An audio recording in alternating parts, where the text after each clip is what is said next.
ഒരിക്കൽ പോലും നിനക്ക് തോന്നിയിട്ടില്ലേ സച്ചു, ആയുഷ് സാറിന് നിന്നോട് സ്നേഹമുണ്ടായിരുന്നു എന്ന്?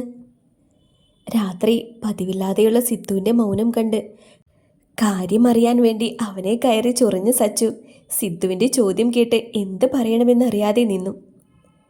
എനിക്കറിയാം നിനക്ക് സാറിനെ ജീവനായിരുന്നു എന്ന്. നിന്നെ സ്നേഹിച്ചത് ഞാനാണല്ലോ, പുറകിൽ നടന്നതും ഞാൻ. ആ രാത്രി അങ്ങനെ നടന്നില്ലായിരുന്നുവെങ്കിൽ ഒരുപക്ഷേ. സിദ്ധു പറഞ്ഞു നിർത്തിയതും സാക്ഷി അവനെ നോക്കിയൊന്ന് ചിരിച്ചു. കണ്ണേട്ടന് തന്നെ അത്രമാത്രമാണോ മനസ്സിലായത് എന്ന് വരെ ഒരു വേള അവൾ ചിന്തിച്ചു പോയി. എനിക്ക് ആയുഷ് സാറിനെ ജീവനായിരുന്നു എന്ന് മറ്റാരേക്കാളും നന്നായി കണ്ണേട്ടനറിയാം. ഇന്ന് എൻ്റെ മനസ്സിൽ നിങ്ങൾ മാത്രമേ ഉള്ളൂ എന്നും നിങ്ങൾക്കറിയാം. എന്നിട്ടും ഇങ്ങനെയൊരു ചോദ്യം, ബാംഗ്ലൂർ പോയതിൻ്റെ ആഫ്റ്റർ എഫക്റ്റ് അല്ലേ കണ്ണേട്ടാ?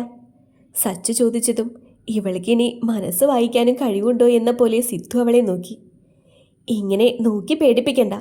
അപ്പുവേട്ടൻ ബാംഗ്ലൂരാണെന്ന് ആരും എന്നോട് നേരത്തെ പറഞ്ഞിട്ടുണ്ട്. പിന്നെ അവളുടെ ഏട്ടന് എന്നെ ജീവനായിരുന്നു പോലും. അവൾക്ക് വേണ്ടിയാണ് എന്നെ തള്ളി പറഞ്ഞത്, നമ്മളോട് അങ്ങനെയെല്ലാം ചെയ്തത്. ഇതെല്ലാം അവളെന്നോട് പറഞ്ഞത് എന്തിനാണെന്നറിയോ? ഞാനൊരിക്കലും അവളുടെ ചേട്ടനെ വെറുക്കരുത് എന്ന്. അവളുടെ ചേട്ടൻ ഒരു പാവമാണെന്ന് പോലും. ബാംഗ്ലൂർ പോയപ്പോൾ നിങ്ങളും കണ്ടു കാണും അപ്പുവേട്ടനെ. അപ്പോൾ ഇങ്ങനെ കുറേ ഡയലോഗ് അയാളും പറഞ്ഞിട്ടുണ്ടാകും. അതിൻ്റെ ആയിരിക്കും കെട്ടി ഒരു കുഞ്ഞുമായപ്പോൾ വന്ന ഈ കുറ്റബോധം. ഇനി സമാധാനത്തിൻ്റെ വെള്ളരിപ്രാവിന് എന്നെയും കൊച്ചിനെയും അപ്പുവേട്ടന് കൊടുക്കാൻ എന്തെങ്കിലും പ്ലാൻ ഉണ്ടെങ്കിൽ ചെവി തുറന്ന് തന്നെ കേട്ടു. ഒരു പെണ്ണിനും തന്നെ ചതിച്ചവനെ വീണ്ടും സ്നേഹിക്കാൻ കഴിയില്ല. എൻ്റെ സ്നേഹം സത്യമായിരുന്നു. അയാൾക്ക് എന്നെ ഇഷ്ടമാണെന്ന് പലതവണ എനിക്കും തോന്നിയിട്ടുണ്ട്. പക്ഷേ എന്തിൻ്റെ പേരിലും ആയിക്കോട്ടെ, സ്നേഹിച്ച പെണ്ണിനെ തള്ളി പറഞ്ഞു അയാൾ. ഒരാണിൻ്റെ ജീവിതത്തിൽ അവൻ്റെ അമ്മയും അനിയത്തിയും പോലെ തന്നെ പ്രധാനപ്പെട്ടതാണ് കാമുകി അല്ലെങ്കിൽ ഭാര്യ. ഒരു പ്രശ്നം വന്നപ്പോൾ അനിയത്തിയുടെ ജീവിതം സേഫാക്കാനാണ് ആയുഷ് സാർ നോക്കിയത്.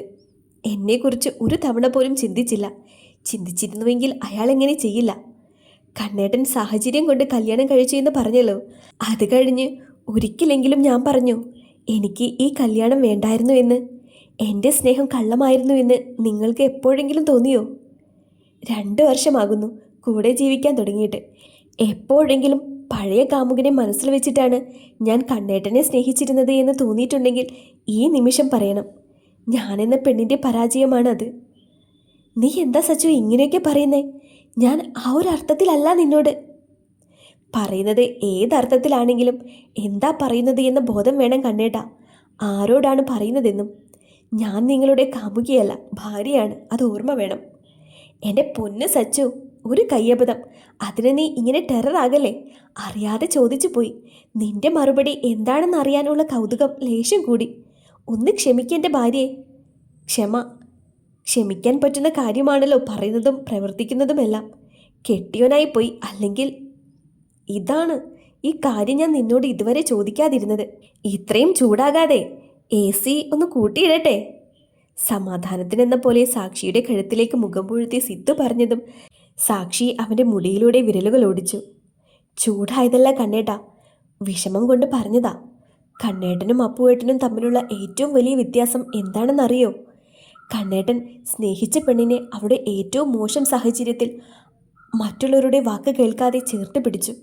ഓരോ രാത്രിയും ഞാൻ എന്തെങ്കിലും അരുതാത്തത് ചെയ്യുമോ എന്ന് ഭയന്ന് എനിക്ക് കാവലിരുന്നു. ഇന്ന് ഈ നിമിഷം വരെ ഒരു വാക്കുകൊണ്ട് പോലും എന്നെ കുറ്റപ്പെടുത്തിയിട്ടില്ല. ആ രാത്രി ഇല്ലായിരുന്നുവെങ്കിൽ നിങ്ങൾ തന്നെ എന്നെ കെട്ടിയേനെ. കാരണം അതിനു മുന്നേ എനിക്ക് ആയുഷ് സാറിനോടുള്ള വികാരം സ്നേഹത്തിൽ നിന്ന് വെറുപ്പായിരുന്നു. പക്ഷെ അപ്പുവേട്ടൻ സ്വന്തം അനിയത്തിയുടെ ജീവിതം സേഫാക്കാൻ വേണ്ടി സമൂഹത്തിൻ്റെ മുന്നിൽ എനിക്ക് വഴിവിട്ട ബന്ധം ഉണ്ടെന്ന് വരെയാക്കി. എന്നെക്കുറിച്ച് ഒരു നിമിഷം പോലും ചിന്തിച്ചില്ല. അവിടെ അയാൾക്ക് വലുത് അനിയത്തിയും അച്ഛൻ്റെ വാക്കുമായിരുന്നു. അങ്ങനെയുള്ള ഒരാളെക്കുറിച്ച് എന്തിനു ഞാൻ ഓർക്കണം? ഇനി എന്നോട് എത്ര ക്ഷമ പറഞ്ഞാലും എനിക്കൊരിക്കലും ക്ഷമിക്കാൻ പറ്റില്ല ഇതൊന്നും. മറക്കാനും ക്ഷമിക്കാനും പറ്റുന്ന തെറ്റാണിതെന്നും എനിക്ക് തോന്നുന്നില്ല. നിന്നെ ഓർത്താണ് ആയുഷ് സാറ് മറ്റൊരു കല്യാണത്തിന് ശ്രമിക്കാത്തത്. അത് അയാൾക്ക് പ്രാന്ത്. ഞാൻ പറഞ്ഞോ എന്നെ ഓർത്ത് ജീവിതം കളയാൻ? അത്രയ്ക്ക് ആത്മാർത്ഥ സ്നേഹമായിരുന്നുവെങ്കിൽ എല്ലാവരും തള്ളി പറഞ്ഞപ്പോൾ ഇവളെൻ്റെ പെണ്ണാണ് എന്ന് പറഞ്ഞ് ചേർത്ത് പിടിച്ചേനെ. അത് ചെയ്തില്ലല്ലോ. എല്ലാം കഴിഞ്ഞ് ഞാൻ സ്വസ്ഥമായി ജീവിക്കുമ്പോൾ അയാളുടെ ഒരു കുമ്പസാരം. ഇനി ഒന്നും എനിക്കറിയണ്ട. കണ്ണേട്ടൻ ഈ കാര്യം പറഞ്ഞ് അടുത്തേക്ക് വന്നാൽ സത്യമായിട്ട് ഞാൻ സംസാരിക്കില്ല. സോറി, സോറി, ഇനി പറയില്ല. ഒരു കിസ് തരട്ടെ ഞാൻ? സച്ചുവിൻ്റെ ചുണ്ടിനോടടുത്ത് സിദ്ധു പറഞ്ഞതും അത് എതിർക്കാൻ മനസ്സില്ല എന്ന പോലെ സാക്ഷി കണ്ണുകളടച്ചു. അവളെ ഒട്ടും വേദനിപ്പിക്കാതെ സാവധാനം ചുണ്ടുകൾ നുണയുമ്പോൾ രണ്ട് കൈകൊണ്ടും സാക്ഷി അവനെ ചേർത്ത് പിടിച്ചിരുന്നു. ആ രാത്രി അവർ സ്നേഹിച്ചു, കാമിച്ചു. രാത്രി ഏറെ വൈകി സിദ്ധുവിൻ്റെ നെഞ്ചിൽ തളർന്നുറങ്ങുമ്പോൾ വരാൻ പോകുന്ന നല്ല ദിവസങ്ങളെ പറ്റിയുള്ള സ്വപ്നത്തിലായിരുന്നു അവരുടെ മനസ്സ് നിറയെ. ദിവസങ്ങൾ കടന്നുപോയി. ഒരു ദിവസം രാവിലെ കോളേജിൽ പോകാൻ ഇറങ്ങിയപ്പോൾ സാക്ഷിക്ക് ആകെ ഒരു അസ്വസ്ഥതയായിരുന്നു. ഇന്ന് നീ പോയി വാവിച്ചു, ഞാൻ വീട്ടിൽ നിൽക്കാം. അതെങ്ങനെ അമ്മാളു? ഞാൻ പോയാൽ പിന്നെ അമ്മാളും ഒറ്റയ്ക്കല്ലേ? കോളേജിൽ പെട്ടെന്ന് പോയി വരാം. ഇന്നത്തെ പ്രസൻറ്റേഷൻ ചെയ്തില്ലെങ്കിൽ എക്സാം എഴുതാൻ പറ്റില്ല, അതുകൊണ്ടല്ലേ. അത് കഴിഞ്ഞ് നമുക്ക് വേഗം വരാം. എനിക്കിന്ന് എന്തോ ആകെയൊരു വല്ലാതെ. അത് പിന്നെ ഡേറ്റ് എടുത്തില്ലേ, അതായിരിക്കും. അമ്മാളവിന് പേടിയുണ്ടോ? പേടിയോ? എന്തിന്? Delivery pain. പേടിയുണ്ടോ എന്ന് ചോദിച്ചാൽ അത് പേടിയില്ലാത്ത ആരാ ഉള്ളത്? പിന്നെ കണ്ണേട്ടൻ കൂടെയുള്ളതാ ഒരു ധൈര്യം. കണ്ണേട്ടൻ്റെ കാര്യം പറഞ്ഞപ്പോഴാ അമ്മാളുവിന് ഒരു കാര്യം അറിയോ? എന്ത് കാര്യം? ആദിച്ചേച്ചി പ്രഗ്നൻ്റ് ആയിരുന്ന ടൈം കിച്ചുചേട്ടനെ അകത്ത് കയറ്റില്ല എന്ന് അവിച്ചേട്ടൻ വെറുതെ ഒരു തമാശയ്ക്ക് പറഞ്ഞു. ഉടനെ കിച്ചുചേട്ടൻ്റെ ഓർഡർ, ചേട്ടനെ ലേബർ റൂമിൽ കയറ്റിയില്ലെങ്കിൽ എല്ലാവരുടെയും സാലറി കുറയ്ക്കും പോലും. ഇനി അതുപോലെ കണ്ണാപ്പി പറയോ? ഏയ്, സമാധാനത്തിൻ്റെ വെള്ളരിപ്രാവല്ലേ സിദ്ധാർത്ഥ് വിശ്വനാഥ്. എന്തായാലും അങ്ങനെയുള്ള ഡയലോഗൊന്നും സാധ്യതയില്ല, അതുറപ്പാണ്. പിന്നെ ഇന്ന് ഗോപുവിനെ കൂടെ കൂട്ടണമെന്ന് കണ്ണേട്ടൻ പറഞ്ഞു. നാളെയും മറ്റന്നാളും അവധിയല്ലേ? അവളോട് ഞാൻ പറഞ്ഞിട്ടുണ്ട്. രാത്രി സിദ്ധുവിൻ്റെ നെഞ്ചിൽ ചേർന്ന് കിടക്കുകയായിരുന്നു സാക്ഷി. എന്താ സച്ചു, നിനക്ക് എന്തെങ്കിലും കുഴപ്പമുണ്ടോ? എനിക്ക് ഇന്ന് എന്തോ. സിദ്ധുവിനോട് ബാക്കി പറയാൻ പോയതും സാക്ഷിക്ക് അടിവയറ്റിൽ അസഹ്യമായ വേദന തോന്നി. ഇടയ്ക്ക് വരാറുള്ള വേദനയാണെന്ന് കരുതിയെങ്കിലും ഈ തവണ സഹിക്കാവുന്നതിലും കൂടുതലായിരുന്നു അത്. കണ്ണേട്ടാ, വേദനിക്കുന്നു. കണ്ണു നിറഞ്ഞ് സാക്ഷി പറഞ്ഞതും അവളുടെ പെട്ടെന്നുള്ള ഭാവമാറ്റത്തിൽ അവനും പേടിച്ചു. എനിക്ക് വേദന സഹിക്കാൻ പറ്റുന്നില്ല ഏട്ടാ, ഹോസ്പിറ്റലിൽ പോകാം. സിദ്ധുവിനെ ഇറുക്കെ പിടിച്ച് സാക്ഷി പറഞ്ഞതും എന്തു ചെയ്യണമെന്നറിയാതെ ആദ്യമൊന്ന് പകച്ചുപോയി അവൻ. വിച്ചു, വണ്ടി എടുക്കടാ. സാക്ഷിയെ എടുത്തുകൊണ്ട് റൂമിൽ നിന്ന് ഇറങ്ങി വരുമ്പോൾ ഒരർത്ഥത്തിൽ സിദ്ധു അലറുകയായിരുന്നു. വിച്ചു കാറിൻ്റെ കീ എടുക്കാൻ ഓടിയപ്പോഴേക്കും ഗോപിക നേരത്തെ തയ്യാറാക്കി വെച്ചിരുന്ന ബാസ്ക്കറ്റും മറ്റു കാര്യങ്ങളും എല്ലാം എടുത്തു വന്നു. ഡ്രൈവ് ചെയ്യാൻ സിദ്ധുവിനെ കൊണ്ട് പറ്റില്ല എന്ന് തോന്നിയതും വിച്ചു തന്നെ ഡ്രൈവിംഗ് സീറ്റിൽ കയറി. ഹോസ്പിറ്റലിൽ സാക്ഷിയുടെ കൂടെ നിൽക്കുമ്പോൾ സിദ്ധുവും കരയുക തന്നെയായിരുന്നു. ഓരോ തവണയും പെണ്ണ് വേദന കൊണ്ട് പൊളിയുമ്പോൾ അവൻ അവളുടെ കയ്യിൽ മുറുക്കി പിടിച്ചു. ഏറെ നേരത്തിന് ശേഷം വെള്ളത്തുണിയിൽ പൊതിഞ്ഞൊരു കുഞ്ഞിനെ സിദ്ധുവിൻ്റെ കയ്യിലേക്ക് കൊടുക്കുമ്പോൾ എന്ത് ചെയ്യണമെന്നറിയാത്ത അവസ്ഥയായിരുന്നു അവന്. പെൺകുട്ടിയാണ്. സിസ്റ്റർ പറഞ്ഞതും സിദ്ധു സൂക്ഷിച്ച് കുഞ്ഞിനെ തൻ്റെ നെഞ്ചോട് ചേർത്തു. വേദനയ്ക്കിടയിലും ചിരിക്കുന്ന പെണ്ണിനെ കണ്ട് കുഞ്ഞിനെ അവൾക്കടുത്തേക്ക് കിടത്തുമ്പോൾ ഭൂമിയിൽ തനിക്ക് സ്വന്തമെന്ന് പറയാൻ ഒരാളെ തന്നതിന് അവളോട് എന്ത് പറയണമെന്നറിയില്ലായിരുന്നു അവന്. ഹോസ്പിറ്റലിൽ എന്തിനും സച്ചുവിന് കൂട്ട് സിദ്ധു ഉണ്ടായിരുന്നു. സച്ചുവിൻ്റെ അമ്മ കൂടെ നിൽക്കാമെന്ന് പറഞ്ഞെങ്കിലും സിദ്ധു സമ്മതിച്ചില്ല. ദീക്ഷിതിൻ്റെ കൂടെ വിടില്ല എന്ന് പറഞ്ഞതിൻ്റെ പ്രതിഷേധം ആരും ഹോസ്പിറ്റൽ സച്ചുവിനെ നോക്കാൻ നിൽക്കാതെ തീർത്തു. നീ എന്താ ആരും ഇങ്ങനെ? ഈയൊരു അവസ്ഥയിലല്ലേ അവൾക്ക് നമ്മുടെ സഹായം വേണ്ടത്? നീ തന്നെയല്ലേ ഒരിക്കൽ പറഞ്ഞത് എല്ലാം ചെയ്യാമെന്ന്. പക്ഷേ ഇപ്പോൾ നീ അവരെ ഒന്ന് തിരിഞ്ഞു പോലും നോക്കുന്നില്ലല്ലോ.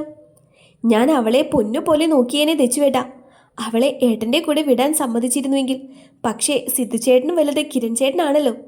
നിങ്ങളുടെ വിഷമം അനിയത്തിക്കും പ്രശ്നമല്ല, അളിയനും പ്രശ്നമല്ല. എന്നിട്ടും ഒരു നാണവുമില്ലാതെ ദച്ചുചേട്ടൻ ഹോസ്പിറ്റൽ ദിവസവും പോകുന്നു. പക്ഷേ എനിക്കത് പറ്റില്ല. അത്രയ്ക്ക് വിശാല മനസ്കതയൊന്നും എനിക്കില്ല. ആരും ഇങ്ങനെയാണ്. ഇനി സ്വഭാവം മാറ്റാനൊന്നും പറ്റില്ലല്ലോ. അതുകൊണ്ട് ഇങ്ങനെയൊക്കെ അങ്ങ് പോട്ടെ, എല്ലാവരുടെയും മുന്നിൽ വില്ലത്തിയും ദുഷ്ടയും ഒക്കെ ആയിട്ട്. രാവിലെ തന്നെ ഹോസ്പിറ്റൽ ഹാജരായിട്ട ഗോപു കാണുന്നത് അടുത്തുള്ള ബെഡിൽ കിടന്നുറങ്ങുന്ന വിച്ചുവിനെയാണ്. സിദ്ധു സാക്ഷിക്ക് കഞ്ഞി കൊടുക്കുന്നു. കുഞ്ഞു സച്ചുവും നല്ല ഉറക്കം. കുഞ്ഞമ്മയുടെ പിഹുവാവേ. വന്ന ഉടനെ തന്നെ ഗോപിക കുഞ്ഞിനെ എടുത്ത് കൊഞ്ചിക്കുന്നത് കണ്ടതും സിദ്ധു അറിയാതെ ചിരിച്ചുപോയി. ഇവിടെ ആരോ പറയുന്നത് കേട്ടായിരുന്നു, പിഹു എന്ന് മീനിൻ്റെ പേരാണെന്ന്. അതൊക്കെ മനുഷ്യ കുഞ്ഞിനെ ഇടുമോ എന്നൊക്കെ. എന്നിട്ട് നീ തന്നെ വാവയെ പിഹു എന്ന് വിളിക്കുന്നു. ഇത് കൊള്ളാലോ. എൻ്റെ ചെക്കൻ കേൾക്കരുത്. അത് പിന്നെ സിദ്ധുവേട്ടാ, വിച്ചേട്ടനോട് എന്തിനും തർക്കിച്ച് എനിക്ക് ശീലമായി പോയി. എന്ന് വെച്ച് എൻ്റെ ചെറുക്കൻ്റെ സെലക്ഷൻ അത്രയ്ക്ക് മോശമൊന്നുമല്ല. ഞങ്ങൾക്ക് മാത്രം വിളിക്കാനുള്ളതല്ലേ. ഞങ്ങളോ? അതൊക്കെ എന്ന് മുതൽ ഞാൻ അറിഞ്ഞില്ലല്ലോ. വിടാൻ ഭാവമില്ലാതെ സിദ്ധു ചോദിച്ചതും ഗോപു 32 പല്ലും കാണിച്ച് ചിരിച്ചു കാണിച്ചു. അതൊക്കെ വർഷങ്ങൾക്ക് മുൻപേ അങ്ങനെ തന്നെയല്ലേ, പിന്നെ ഞാനത് തിരിച്ചറിയാൻ അല്പം വൈകിപ്പോയി. ഇതിൻ്റെ പേരിൽ ഇനി കളിയാക്കാനൊന്നും നിൽക്കല്ലേ സിദ്ധുവേട്ടാ. ചേട്ടൻ സമ്മതിച്ചില്ലെങ്കിൽ? സമ്മതമല്ലെങ്കിൽ കാല് പിടിച്ചാണെങ്കിലും സമ്മതിപ്പിക്കും ഞാൻ. നീ സമ്മതം വാങ്ങി കഴിഞ്ഞെങ്കിൽ ഒന്നിവിടെ വാടി. ചേട്ടൻ നല്ല തലവേദന, ഒന്ന് മസാജ് ചെയ്ത് താ. ഉറക്കത്തിൽ നിന്ന് തലപ്പൊക്കി വിച്ചു പറഞ്ഞതും ഗോപു സിദ്ധുവിനെയും സച്ചിവിനെയും ഒന്ന് ചിരിച്ചു കാണിച്ച് അവൻ്റെ അടുത്ത് പോയിരുന്ന് പതിയെ തലയിൽ തലോടി. വീണ്ടും വിച്ചു ഉറക്കമായി എന്ന് കണ്ടിട്ടും അവൾക്കെന്തോ അവൻ്റെ തലയിൽ തലോടുന്നത് നിർത്താൻ തോന്നിയില്ല. ആ നിമിഷത്തിൽ പ്രണയത്തിനുമപ്പുറം അവൾക്ക് അവനോട് തോന്നിയത് വാത്സല്യമാണ്. വിച്ചുവായിട്ടുള്ള കല്യാണത്തിന് വീട്ടിൽ സമ്മതാണോ മോളെ? ഇനി ഞങ്ങളുടെ ദോഷവും മറ്റും പറഞ്ഞു വരുമോ? നേരത്തെ ആയിരുന്നുവെങ്കിൽ വരുമായിരുന്നു, പക്ഷേ ഇനി വരില്ല ചേട്ടാ. അതേതാ, പണ്ടത്തെ ഞങ്ങൾ തന്നെയല്ലേ ഇപ്പോഴും. എൻ്റെ മോന് ഒരുപാട് ആഗ്രഹിച്ചിട്ട് അവസാനം കിട്ടിയില്ലെങ്കിൽ പണ്ടത്തെ സിദ്ധു ചേട്ടനും വിച്ചുവേട്ടനും തന്നെയാണ് ഇപ്പോഴും. പക്ഷേ നമ്മുടെ കുടുംബക്കാർക്ക് മുഴുവനുള്ള സ്വത്തിൻ്റെ 5 ഇരട്ടി ഇപ്പോൾ നിങ്ങൾക്കുണ്ടല്ലോ. പണത്തിന് മേലെ പരുന്തും പറക്കില്ല എന്ന് പറയാറില്ലേ, അതുപോലെ തന്നെ ഇതും സമ്മതിക്കും. പൈസ കണ്ട അവർ സമ്മതിക്കും. പക്ഷേ നീ, ചേട്ടൻ്റെ പേടി എനിക്ക് മനസ്സിലായി. ഇനി ഞാനും നിങ്ങളുടെ പൈസ കണ്ടിട്ടാണോ വിച്ചുവേട്ടനെ സ്നേഹിക്കുന്നതെന്നല്ലേ? 10ഉം 100ഉം തമ്മിലുള്ള വ്യത്യാസം തിരിച്ചറിയുന്നതിനേക്കാൾ മുന്നേ ഈ മനുഷ്യൻ എൻ്റെ ആരൊക്കെയായിരുന്നു. ഇനി ഏട്ടൻ്റെ കയ്യിൽ ഒന്നും ഇല്ലെങ്കിലും ഞാൻ കാണും കൂടെ. അധ്വാനിക്കാനുള്ള മനസ്സുണ്ടെങ്കിൽ എല്ലാം നടക്കുമല്ലോ. അല്ലാതെ വിച്ചേട്ടൻ്റെ പണം കണ്ട് അതിൽ മയങ്ങാനും മാത്രം ചീപ്പല്ല ഞാൻ. അങ്ങനെയെങ്കിൽ അതെനിക്ക് ഡൽഹിയിൽ വെച്ച് തന്നെ ആകാമായിരുന്നല്ലോ. നിന്നെ വിഷമിപ്പിക്കാൻ വേണ്ടി പറഞ്ഞതല്ല ഞാൻ. എൻ്റെ കുഞ്ഞ് കുറേ സങ്കടപ്പെട്ടതാണ്. ഇനിയും അവന് സങ്കടം വരരുതെന്നാണ് എൻ്റെ ആഗ്രഹം. അതുകൊണ്ട് ചോദിച്ചതാ. എല്ലാം വിട്ടുകള. നീ ഫുഡ് കഴിച്ചോ? ഇല്ല, രാവിലെ തന്നെ ഹോസ്റ്റലിൽ നിന്ന് ഇറങ്ങിയതാ. വിച്ചുവേട്ടൻ ഉണർന്നിട്ട് ഞങ്ങൾ പുറത്തുനിന്ന് കഴിക്കാം. ഹോസ്പിറ്റലിൽ നിന്ന് നേരെ വന്നത് കിച്ചുവിൻ്റെ വീട്ടിലേക്കാണ്. അവിടെ അവർക്ക് വേണ്ടി 2 റൂം, കിച്ചൺ റെഡിയാക്കി വെച്ചിരുന്നു. അവരുടെ കൂടെ സിദ്ധു കുഞ്ഞിനെയും സച്ചുവിനെയും നോക്കാൻ ഏൽപ്പിച്ച ചേച്ചിയും ഉണ്ടായിരുന്നു. ആദ്യം അത് കിച്ചന് ഇഷ്ടപ്പെട്ടില്ലെങ്കിലും സിദ്ധുവിൻ്റെ വാശിക്ക് മുന്നിൽ അവസാനം അവൻ മുട്ടുമടക്കി. നീ എന്താ സച്ചു ഇങ്ങനെ കുഞ്ഞിനെ നോക്കിയിരിക്കുന്നത്? എന്തെങ്കിലും അസ്വസ്ഥതയുണ്ടോ നിനക്ക്? ഹോസ്പിറ്റലിൽ പോണോ? ഒന്നുമില്ല കണ്ണേട്ടാ, ഞാൻ വെറുതെ മോളെ നോക്കി ഓരോ കാര്യങ്ങൾ ആലോചിച്ചതാണ്. എന്ത് കാര്യം? എന്നോടുകൂടി പറ. അല്ലെങ്കിലും വാവ വന്നത് മുതൽ നിനക്ക് എൻ്റെ കാര്യത്തിൽ ഒരു ശ്രദ്ധയുമില്ല. വിച്ചുവിൻ്റെ അമ്മയാണെന്നൊക്കെ പറഞ്ഞിട്ട് ഇപ്പോൾ എൻ്റെ ചെക്കനെ ഒന്നും മൈൻഡ് പോലും ചെയ്യാറില്ലല്ലോ. അവൻ വെറുതെ ഞാനിവിടെ ഇല്ലാത്തപ്പോൾ പുറത്തു വന്ന് കാവൽ കിടക്കുന്നു. വെറുതെ ഒന്ന് സച്ചുവിനെ ചൊറിഞ്ഞ് സിദ്ധു കാണുന്നത് വിങ്ങിപ്പൊട്ടുന്ന സാക്ഷിയാണ്. അവൻ എന്തൊക്കെ പറയാൻ ശ്രമിച്ചിട്ടും പെണ്ണിൻ്റെ കരച്ചിൽ കൂടുന്നതല്ലാതെ കുറഞ്ഞില്ല. അകത്തെ ശബ്ദം കേട്ട് വിച്ചു കയറി വന്നതും ഇതിലും ഭേദം നാട് വിടുന്നതാണ് എന്ന അവസ്ഥയായി സിദ്ധു. എന്താ കണ്ണാപ്പി, എന്തിനാ അമ്മോൾ ഇങ്ങനെ കരയുന്നത്? ഡാ, അത് പിന്നെ. എന്ത് പിന്നെ? കാര്യം പറ. ഞാൻ അവളെ ഒന്ന് വെറുതെ കളിപ്പിച്ചതാ. എന്ത് പറഞ്ഞു? നിന്നോട് അവൾക്കിപ്പോൾ സ്നേഹമില്ലെന്ന് ഞാൻ വെറുതെ. ബാക്കി പറയാതെ നിന്ന് സിദ്ധുവിനെ കണ്ടതും വിച്ചു കലിപ്പിലായി. നിങ്ങൾക്ക് പ്രാന്താണോ മനുഷ്യ? പ്രസവിച്ച് 10 ദിവസം പോലും ആകാത്ത പെണ്ണിനോട് ഇങ്ങനെ പറയാൻ? 21 വയസ്സുള്ള എന്നെയാണോ അമ്മാള് ശ്രദ്ധിക്കേണ്ടത്, അതോ 7 ദിവസമുള്ള കുഞ്ഞിനെയാണോ? ഞാൻ പറഞ്ഞോ എൻ്റെ അമ്മാള് നോക്കുന്നില്ല, എനിക്ക് സങ്കടമാണ് എന്നൊക്കെ? ഇനി ഇതിൻ്റെ പേരിൽ കരഞ്ഞെൻ്റെ ഏട്ടത്തേക്ക് എന്തെങ്കിലും പറ്റിയാൽ നിങ്ങളെ കൊല്ലും ഞാൻ. ഒരു ചേട്ടനേ ഉള്ളൂ എന്നൊന്നും ഞാൻ നോക്കില്ല. ഇതിലും ഭേദം എൻ്റെ പെണ്ണാണ്. തലയുടെ ഒരു പിരി ലൂസാണെങ്കിലും വേണ്ട കാര്യത്തിന് അവൾക്ക് വിവരമുണ്ട്. പിഹുവിനെ ഞാൻ നോക്കാം. മര്യാദയ്ക്ക് അമ്മാളുവിൻ്റെ കരച്ചിൽ മാറ്റാൻ നോക്ക്. വിച്ചുവിൻ്റെ അലർച്ച കേട്ട് വന്ന കിച്ചൻ അവൻ പറയുന്നതെല്ലാം കേട്ട് തെറ്റ് ചെയ്ത കൊച്ചുകുട്ടിയെ പോലെ നിൽക്കുന്ന സിദ്ധുവിനെ കണ്ട് അറിയാതെ ചിരിച്ചുപോയി. സച്ചുവിൻ്റെ എല്ലാ കാര്യങ്ങളും ഓടി നടന്ന് നോക്കാൻ ഗോപികയുണ്ടായിരുന്നു. കോളേജിൽ നിന്ന് 1 മാസത്തേക്ക് കിച്ചുവിൻ്റെ വീട്ടിലേക്ക് സാധനങ്ങളെല്ലാമായിട്ട് ഷിഫ്റ്റ് ചെയ്ത പെണ്ണിനെ കണ്ട് കിളി പോയ വിച്ചുവിൻ്റെ നിൽപ്പ് മാറിയത് അവൾ തലയ്ക്കൊന്ന് കൊടുത്തപ്പോഴാണ്. ദിവസങ്ങൾ ആർക്കു വേണ്ടിയും കാത്തു നിൽക്കാതെ കടന്നുപോയി. ഒരു ദിവസം സച്ചിയെ കാണാൻ വേണ്ടി ദീക്ഷിതും ആരുവും കൂടി വന്നപ്പോൾ കാണുന്നത് ഹാളിലെ സോഫയിൽ കിച്ചുവിൻ്റെ മടിയിൽ തലവെച്ച് ഫോണിൽ കളിക്കുന്ന വിച്ചു. കിച്ചൻ ഏതോ ഫയൽ നോക്കുന്നു. അതിൻ്റെ ഇടയിൽ വിച്ചുവിൻ്റെ തലയിൽ തലോടുന്നുമുണ്ട്. സിദ്ധു ലാപ്പിൽ എന്തോ കാര്യമായ വർക്കിലാണ്. ദീക്ഷിതിനെ കണ്ടതും സിദ്ധു ചിരിച്ചുകൊണ്ട് എഴുന്നേറ്റു. വിച്ചുവിനെ കണ്ടപ്പോൾ ആരും ഓർത്തത് അവൻ തൻ്റെ വീട്ടിൽ വരുമ്പോൾ ഒരിക്കൽ പോലും സോഫയിൽ നിന്ന് എഴുന്നേറ്റ് മറ്റൊരു റൂമിലേക്ക് പോലും പോയിട്ടില്ല. എന്തിനൊരുപാട് പറയുന്നു. ജ്യൂസ് കൊടുത്താൽ അത് കുടിച്ചിട്ട് പാവയെ പോലെ സോഫയിലിരിക്കും. കൂട്ടിന് ഫോണുള്ളതാണ് ഏക ആശ്വാസമെന്ന് പലപ്പോഴും തോന്നിയിട്ടുണ്ട്. എന്തെങ്കിലും ചോദിച്ചാൽ അതിന് മാത്രം ഉത്തരം. സാക്ഷി കിടക്കുന്ന റൂമിലേക്ക് ചെന്നതും വീണ്ടും അത്ഭുതം. കുഞ്ഞിൻ്റെ നനഞ്ഞ തുണികളും മറ്റും യാതൊരു അറപ്പും കൂടാതെ മാറ്റുന്ന ഗോപിക. സച്ചു അതെല്ലാം നോക്കി ബെഡിൽ കിടക്കുന്നു. ആരോ അകത്തേക്ക് കയറി വരുന്നത് കണ്ടപ്പോൾ ഒന്ന് ചിരിച്ചിട്ട് കുഞ്ഞിനെ എടുത്ത് പതിയെ ഉറക്കാൻ തുടങ്ങി അവൾ. നീ എന്താ ഗോപു ഇവിടെ? സച്ചിയെ നോക്കാൻ സെർവൻ്റ് ഇല്ലേ? നീ എന്തിന്? എൻ്റെ ഏട്ടത്തിയുടെ കാര്യങ്ങൾ ചെയ്യുന്നതിന് എനിക്കൊരു മടിയുമില്ല ചേച്ചി, സന്തോഷമേ ഉള്ളൂ. ഏട്ടത്തി എന്നൊക്കെ വിളിക്കാൻ അതിന് നിങ്ങളുടെ കല്യാണം കഴിഞ്ഞില്ലല്ലോ, ഉറപ്പിച്ചിട്ട് കൂടിയില്ല.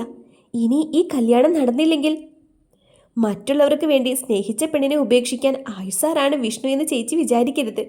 എന്നെ വിച്ചേട്ടൻ സ്നേഹിക്കുന്നുണ്ടെങ്കിൽ താലി കെട്ടി കൂടെ കൂട്ടാനും ആ മനുഷ്യനറിയാം. അതിന് സിദ്ധുവേട്ടൻ എതിർത്താലും ചെയ്യും. പിന്നെ വിച്ചുവേട്ടന് പ്രിയപ്പെട്ടവരെല്ലാം എനിക്കും അങ്ങനെ തന്നെയാണ്. ഏട്ടത്തി എന്നാൽ അമ്മ തന്നെയാണെന്ന് ഒരു 100 പ്രാവശ്യം വിച്ചേട്ടൻ പറയാറുണ്ട്. അപ്പോൾ പിന്നെ ഇതൊക്കെ ചെയ്യേണ്ടത് എൻ്റെ കടമയല്ലേ? കടമയെന്ന് പറയാൻ പറ്റില്ല, അവകാശം തന്നെയാണ്. നമ്മൾ ഒരാളെ സ്നേഹിച്ചാൽ അയാളെ മാത്രം പരിഗണിച്ചാൽ പോരല്ലോ ചേച്ചി, ചുറ്റുമുള്ളവരെ കൂടി പരിഗണിക്കണം. എങ്കിൽ മാത്രമേ സ്നേഹമുള്ള കുടുംബമാകൂ. അതാണ് എൻ്റെ പോളിസി. നിങ്ങൾ സംസാരിച്ചു, ഞാൻ വാവയെ ഉറക്കട്ടെ. അത് കഴിഞ്ഞിട്ട് വേണം കുഞ്ഞിൻ്റെ തുണിയെല്ലാം മുകളിൽ കൊണ്ട് വിരിച്ചിടാൻ. അവൾ പറഞ്ഞതെല്ലാം തന്നെ ഉദ്ദേശിച്ചാണെന്ന് മനസ്സിലായതും അവൾക്ക് ഒന്ന് തിരിച്ചു പറയാനില്ലായിരുന്നു. കാരണം ഗോപു പറഞ്ഞ ഓരോ വാക്കും സത്യമായിരുന്നു. കുഞ്ഞിൻ്റെ നൂലുകെട്ട് ഒരുപാട് ബന്ധുക്കളൊന്നും ഇല്ലാതെ ഏറ്റവും അടുത്ത ബന്ധുക്കൾ മാത്രമായി നടത്താനായിരുന്നു സിദ്ധുവിൻ്റെ തീരുമാനം. ഇതിനെക്കുറിച്ച് വിച്ചു കുറേ ബഹളമുണ്ടാക്കിയെങ്കിലും സിദ്ധു അവൻ്റെ തീരുമാനം മാറ്റിയില്ല. തനിക്ക് ഏറ്റവും പ്രിയപ്പെട്ടവരുടെ മുന്നിൽ വെച്ച് സിദ്ധാർത്ഥ് കുഞ്ഞിന് പേരിട്ടു. സായന്തിക സിദ്ധാർത്ഥ്. എല്ലാവരുടെയും സായുമോള്, വിച്ചുവിൻ്റെ മാത്രം ബിഹു. ചടങ്ങുകളെല്ലാം കഴിഞ്ഞ് സിദ്ധു പറഞ്ഞ കാര്യം കേട്ട് സാക്ഷിയുടെയും വിച്ചുവിൻ്റെയും മുഖത്തൊഴികെ മറ്റെല്ലാവർക്കും ഒരുതരം ഞെട്ടലായിരുന്നു.